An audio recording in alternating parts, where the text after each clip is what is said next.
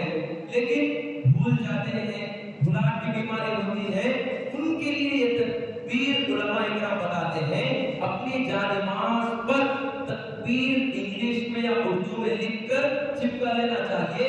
جب سلام پھیرتے ہیں تو جب اس پر نظر پڑتی ہے تو تکبیر یاد آ جائے گی اور پڑھنے کا اہتمام ہو جائے گا۔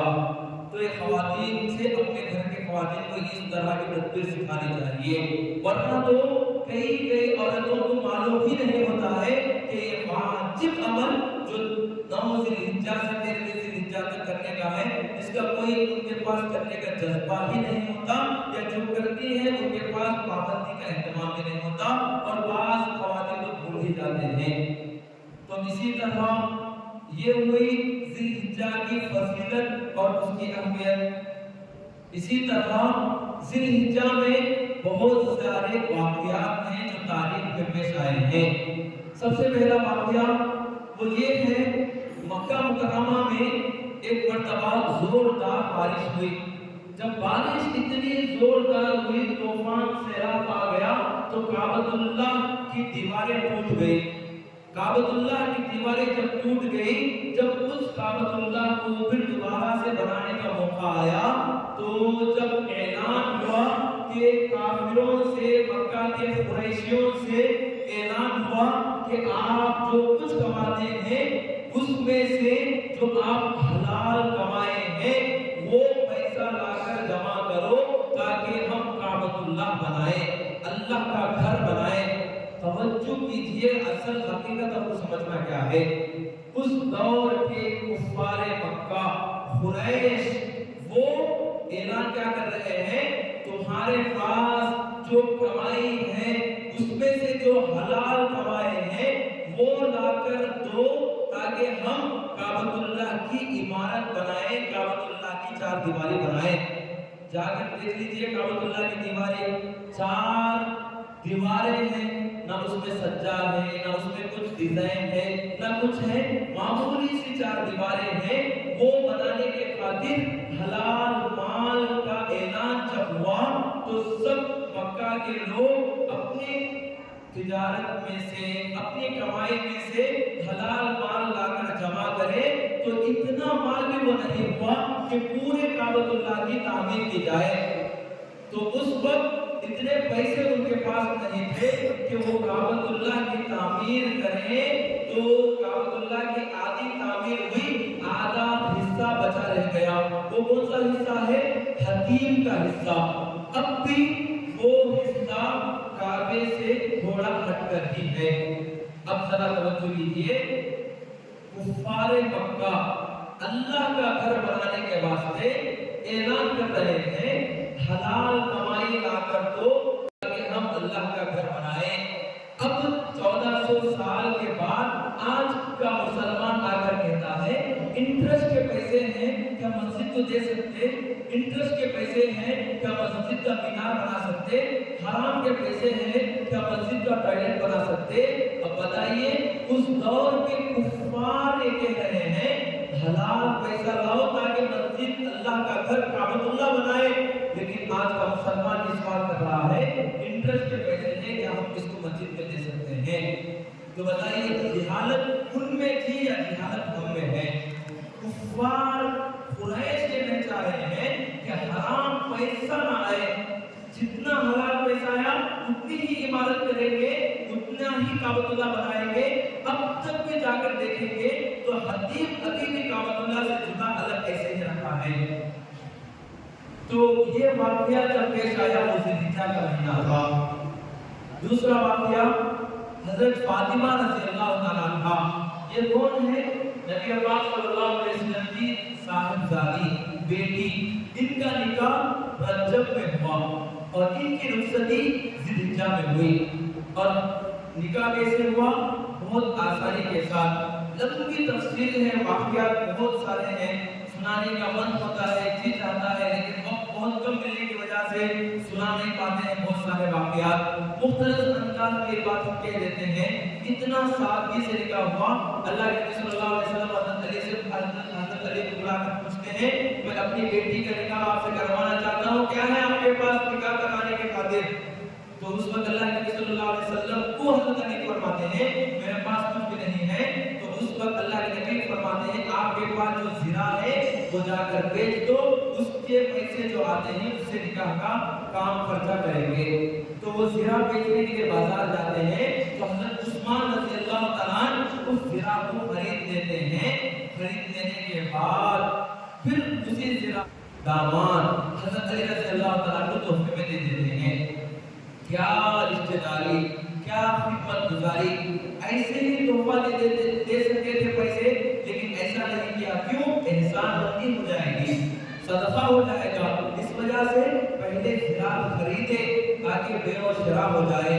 اس کے بعد پھر وہ خریدا ہوا زرا ہدیہ دے دیا, یہ زرا آپ بھی اپنے پاس رکھ لو. بعد میں وہ پیسے لا کر حضرت علی رضی اللہ تعالیٰ, عمر رضی اللہ تعالیٰ اور حضرت ابوبکر صدیق رضی اللہ تعالیٰ کو لا کر دیتے ہیں. اس کے بعد وہ پورے شادی کا خرچہ ہوتا ہے. بعد میں حضرت نبی پاک صلی اللہ علیہ وسلم کی صاحبزادی سے حضرت فاطمہ رضی اللہ تعالیٰ سے حضرت علی رضی اللہ تعالیٰ کا نکاح ہوتا ہے. وہ رخصتی اس ذی الحجہ کے مہینے میں ہوتی ہے. اور اسی طرح اس ذی الحجہ کے مہینے میں حضرت عمر رضی اللہ تعالیٰ, کون عمر؟ خلیفہ ثانی حضرت عمر رضی اللہ تعالیٰ پر قاتلانہ حملہ اسی ذی الحجہ کے آخری دنوں میں ہوا ہے. کیا ہوا, منظر کیا ہے؟ حضرت عمر رضی اللہ تعالیٰ سے یہودی غلام آ کر ایک شکایت کرتا ہے میرا آقا مجھ سے 2 درہم روزانہ دینے کا مطالبہ کر رہا ہے, کچھ آپ کمی پیشی کروا دیجئے, ریکومنڈیشن کروا دیجئے. تو حضرت عمر اس یہودی غلام سے پوچھتے ہیں کیا کماتے ہیں آپ, کیا ہنر ہے آپ کے پاس؟ وہ یہودی غلام کہتا ہے میں لوہار کا کام بھی کرتا ہوں, کارپینٹر کا کام بھی کرتا ہوں, فلاں کام بھی کرتا ہوں. تو اس وقت عمر کہتے ہیں اتنا سب کچھ کام تو کرتے ہیں تو 2 درہم دینے کی کون سی بڑی مشقت ہے, لا کر دے دو. جب یہ بات حضرت عمر کہتے ہیں تو وہ یہودی غلام ابو لؤلؤ فیروز کہتا ہے دیکھ لوں گا میں تمہیں. اس طرح دھمکی دے کر عمر رضی اللہ تعالیٰ کو جاتا ہے. 2-3 دن کے بعد فجر کے وقت مسجد کے محراب میں کھڑ کر, جب اندھیرا تھا, لائٹ وغیرہ اس دور میں نہیں تھی, حضرت عمر رضی اللہ تعالیٰ کے پیٹ میں چھری بھونکتا ہے اور ان پر قاتلانہ حملہ کر دیتا ہے.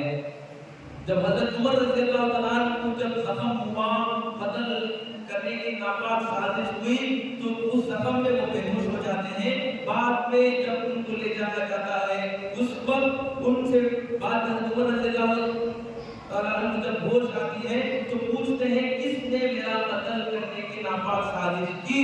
تو اس وقت بتایا جاتا ہے وہ کوئی مسلمان نہیں تھا بلکہ وہ یہودی غلام تھا. تو اس وقت حضرت عمر رضی اللہ تعالیٰ کو تھوڑی ٹھنڈک ہوتی ہے, دل نرم ہوتا ہے. کیا وجہ سے کہ مسلمان نے قتل نہیں کیا ہے بلکہ یہودی نے مجھ پر حملہ کیا ہے. کیوں؟ یہ بہت بدترین قسم کا گھناؤنا جرم ہے کہ ایک مسلمان دوسرے مسلمان کو قتل کرے. تو اس کے بعد زخم جب زیادہ بڑھ جاتا ہے, محرم کے پہلی تاریخ کو حضرت عمر رضی اللہ تعالیٰ شہید ہو جاتے ہیں, انتقال ہو جاتے ہیں. تو یہ حملہ جو حضرت عمر رضی اللہ تعالیٰ کا ہوا ہے یہ اسی ذی الحجہ کے موقع پر ہوا ہے. کیسے وہ حضرت عمر رضی اللہ تعالیٰ نے اتنے بڑے عبادت گزار, ان کے بارے میں آتا ہے ایک مرتبہ جب ان پر قاتلانہ حملہ ہوا, بیڈ پر لیٹے ہوئے تھے, ان سے ملنے کے لیے ایک شخص آیا.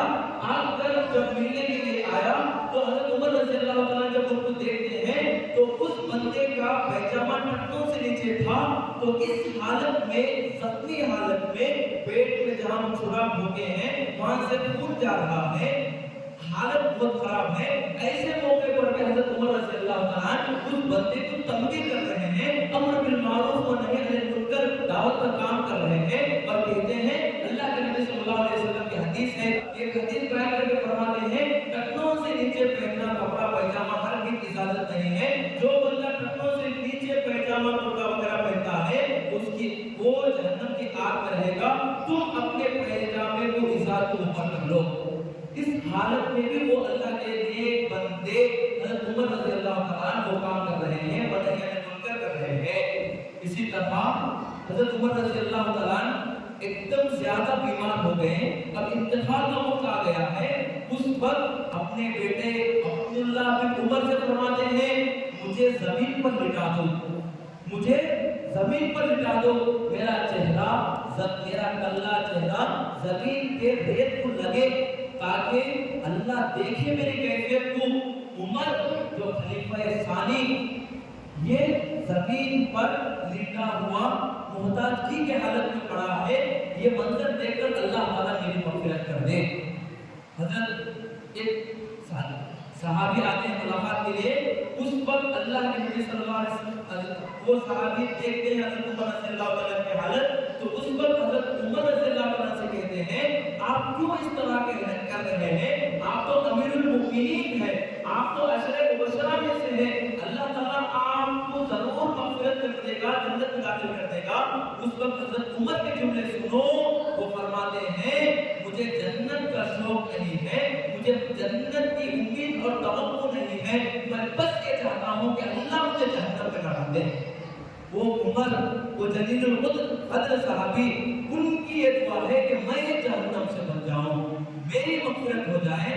لیکن آج کا مسلمان کچھ زیادہ عبادت ہی نہیں کرتا، لیکن بڑے بڑے اپنے آپ کو نیک اللہ والوں میں شمار کرنے کی، اپنے آپ کو فلا تزکو، اپنے آپ کو نیک ولی مت کہو، اللہ جانتے ہیں کہ کون کتنا تقوی والا ہے۔ تو میرے خیال یہ حضرت عمر رضی اللہ عنہ کے واقعات ہیں۔ اس کے بعد اسی ذی الحجہ کے موقع پر سعد بن معاذ رضی اللہ عنہ یہ انتقال کر گئے ہیں۔ انہوں کون ہیں؟ بہت نیک صحابی ہیں۔ ایک مرتبہ کیا ہوتا ہے، حضرت مصعب بن عمیر رضی اللہ عنہ دعوت کا کام کر رہے ہوتے ہیں، ایک مدینہ منورہ میں آ کر، اللہ کے نبی صلی اللہ علیہ وسلم ابھی ہجرت کر کے مدینہ نہیں آئے، پہلے ہی حضرت مصعب بن عمیر رضی اللہ عنہ کو بھیج دیے، تو وہاں بیٹھ کر دعوت کا کام جب حضرت مصعب رضی اللہ عنہ کرتے تھے تو وہاں سے کون گزرے؟ سعد بن معاذ رضی اللہ عنہ گزرے، اور گزرتے ہوئے دیکھا کہ مصعب رضی اللہ عنہ دعوت کا کام کر رہے ہیں، تو غصہ کیا کر کون ہے تم لوگ، کہاں سے آ گئے، یہ کیا تم بددینی لا کر پھیلا رہے ہیں، چلے جاؤ یہاں سے۔ جب یہ غصہ کرنے لگے تو حضرت مصعب رضی اللہ عنہ فرمائے عقل مند لوگ بات سنتے ہیں، بعد میں بات کرتے ہیں، اب ہم سے کچھ سنے ہی نہیں، لڑنے کے لیے آ گئے، غصہ کر رہے ہیں، پہلے بیٹھیے، ہم کیا وجہ سے آئے ہیں وہ بتائیں گے، بعد میں آپ غصہ کرنا چاہیں، بعد میں آپ کا حق ہے، جو کچھ آپ کرنا چاہیں کر سکتے ہیں، کیونکہ وہ سعد بن معاذ بڑے سردار تھے۔ تو جب سعد بن معاذ کو مصعب بن عمیر رضی اللہ عنہ دین کی بات بتائیں، دعوت و تبلیغ کرے، تو اسی وقت حضرت سعد بن معاذ رضی اللہ عنہ ایمان قبول کر لیے، اور وہ بڑے سردار تھے۔ وہ اپنے قبیلے میں گئے اور جا کر اعلان کیے، لوگوں تم اگر مجھ سے محبت کرتے ہیں تو میں مسلمان بن چکا ہوں، شام سے پہلے اگر تم مسلمان بن جائیں گے تو میں یہاں رہوں گا، ورنہ پھر میں یہاں سے چلے جاؤں گا۔ تو وہ لوگ ان سے اتنی محبت کرتے تھے، رات ہونے سے پہلے پورا محلہ کئی ہزار لوگ اس وقت مسلمان ہو گئے۔ ایک سعد بن معاذ رضی اللہ عنہ کے ایمان لانے پر پورا محلہ اسلام لا لیا ہے۔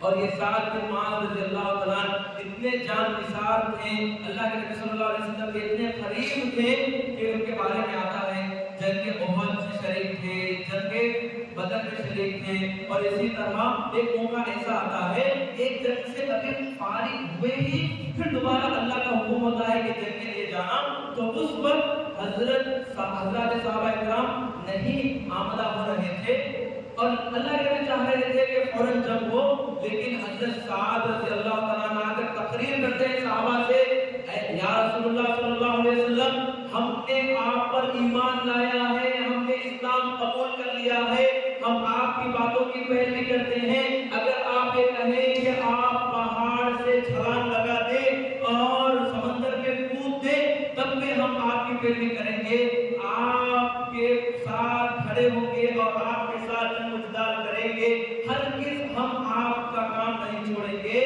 ہم مرنے مٹنے کے لیے تیار ہیں۔ جب یہ تقریر انہوں نے کی تو پورے صحابہ کے اندر ایک جوش ولولہ آ گیا، پھر دوبارہ اللہ کے نبی صلی اللہ علیہ وسلم کے ساتھ جنگ لڑنے کے لیے پورے صحابہ تیار ہوئے.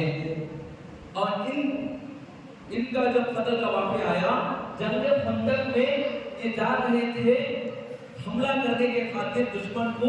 حضرت عائشہ نے دیکھا کیا جان باز صحابی ہے، حملہ کرنے کے لیے کتنا تیز رفتار سے جا رہے ہیں. زرہ پہن رکھے تھے لیکن زرہ کا یہ حصہ پورا کھلا ہوا تھا، کاش کہ وہ بھی ڈھپا ہوا ہوتا تو کتنا اچھا ہوتا. لیکن جب جنگ خندق میں غزوہ خندق میں آئے میدان میں تو اس وقت تیر آئی، یہاں پر سیدھا حملہ ہوا. اسی حملے میں جب وہ تیر لگنے کے بعد نیچے پڑے تو اس وقت ان کو اٹھا کر رفیدہ نامی نرسنگ ہوم جب اس وقت بنی ہوئی تھی جہاں حضرت رفیدہ کا علاج ہو رہا تھا، وہاں ان کو زیر علاج کیا گیا. بعد میں چل کر کئی دن کے بعد وہ دعا کریں پوری رگیں پڑ گئی تھی، اب علاج ہونا نہیں ہو رہا تھا. تو حضرت سعد بن معاذ رضی اللہ عنہ دعا کرتے ہیں، اے اللہ اگر قریش کے ساتھ جنگیں ختم ہو گئی ہیں تو مجھے تیرے پاس بلا لے، اگر جنگیں ختم نہیں ہوئی تو مجھے آپ درست کر دیجئے، شفا عطا کر دیجئے تاکہ میں اسلام کے خاطر اور جنگیں کروں. اس کے بعد قریش کے ساتھ جنگیں ختم ہو گئی تھی، اب روح ختم ہونے کا وقت آ گیا، رگوں میں سے خون ابھرتا گیا، فوارے نکلتے گئے. اب انتقال کا وقت قریب ہو گیا تو اللہ کے نبی صلی اللہ علیہ وسلم کو اطلاع ملی کہ سعد رضی اللہ تعالیٰ عنہ کا انتقال کا وقت قریب آ گیا. تو اللہ کے نبی صلی اللہ علیہ وسلم گئے اور حضرت سعد رضی اللہ تعالیٰ عنہ کو اپنے گود میں لٹا لیے اور اللہ کے نبی صلی اللہ علیہ وسلم سعد کے لیے دعا فرمائے. تو یہ سارا واقعہ ذوالحجہ کے مہینے میں ہوا. اس کے بعد اور بھی بہت سارے واقعات ہیں سنانے کے. حضرت نبی پاک صلی اللہ علیہ وسلم کے پہلے داماد، ہم کو تو صرف ایک داماد معلوم، وہ کون ہے؟ حضرت علی رضی اللہ تعالیٰ عنہ. اس کے علاوہ بھی داماد ہیں اللہ کے نبی صلی اللہ علیہ وسلم کے. اس کے علاوہ حضرت فاطمہ رضی اللہ تعالیٰ عنہ کے علاوہ بھی بیٹیاں ہیں اللہ کے نبی صلی اللہ علیہ وسلم کے. تو پہلے بیٹی کے داماد حضرت زینب رضی اللہ تعالیٰ عنہ کے داماد جو ابھی اسلام قبول نہیں کیے تھے، ابو العاص جن کا نام ہے، وہ ایک لمبا واقعہ ہے، سنانے کا وقت نہیں ہے. ان کے انتقال کا وقت اسی مہینے میں ہوا ہے. اور اسی طرح آخری بات ہے جو اس موقع پر عرض کرنے کی ہے، اور حضرت سعد رضی اللہ تعالیٰ عنہ کے بارے میں ایک بات رہ گئی تھی، وہ یہ ہے جب حضرت سعد رضی اللہ تعالیٰ عنہ کے بارے میں اللہ کے رسول صلی اللہ علیہ وسلم نے دعا مانگی، جب ان کا انتقال ہو گیا تو اس وقت جب ان کو نہلایا گیا، دفنایا گیا، تو جنازہ جب لے جایا جاتے تھے تو اتنا ہلکا جنازہ تھا، تاریخ میں لکھا ہے کہ 70,000 فرشتے ان کے جنازے میں شریک تھے. اور حضرت جبرائیل آ کر فرماتے ہیں اللہ کے نبی یہ ایسا مہمان ہے جس کے لیے عرش پر فرشتے اس مہمان کی مہمان نوازی کے خاطر انتظار کر رہے ہیں. یہ سب واقعات ہیں. تو اس کے بعد حضرت عمر رضی اللہ تعالیٰ عنہ کا خاتمہ معاملہ اسی وقت ہوا. حضرت عثمان رضی اللہ تعالیٰ عنہ کی شہادت اسی مہینے میں ہوئی. اور بہت سارے واقعات ہیں، وقت کی قلت کی وجہ سے بیان نہیں کی گئی ہے. اللہ تعالیٰ سے دعا ہے کہ اللہ تعالیٰ ذی الحجہ کی اہمیت اور اس کی فضیلت کو سمجھتے ہوئے کرنے کے جو کام بتائے ہیں، وہ پہلا کام یہی ہے ان 10 دنوں میں کثرت سے اللہ کا ذکر کریں. دوسرا کام ہے روزے رکھنے کا اہتمام کریں. تیسرا کام ہے تکبیر تشریق صبح سے شام تک کئی دفعہ پڑھنے کا اہتمام کریں. چوتھا کام ہے عرفہ کا روزہ رکھنے کا اہتمام کریں. پانچواں کام ہے وہ ہے 9 ذی الحجہ کے فجر سے لے کر 13 ذی الحجہ تک ہر نماز کے بعد تکبیرات تشریق ایک مرتبہ پڑھنے کا اہتمام کریں. اللہ تعالیٰ سے دعا ہے کہ اللہ تعالیٰ سنے کی باتوں پر عمل کرنے کی توفیق عطا فرمائے. وآخر دعوانا الحمدللہ رب العالمین.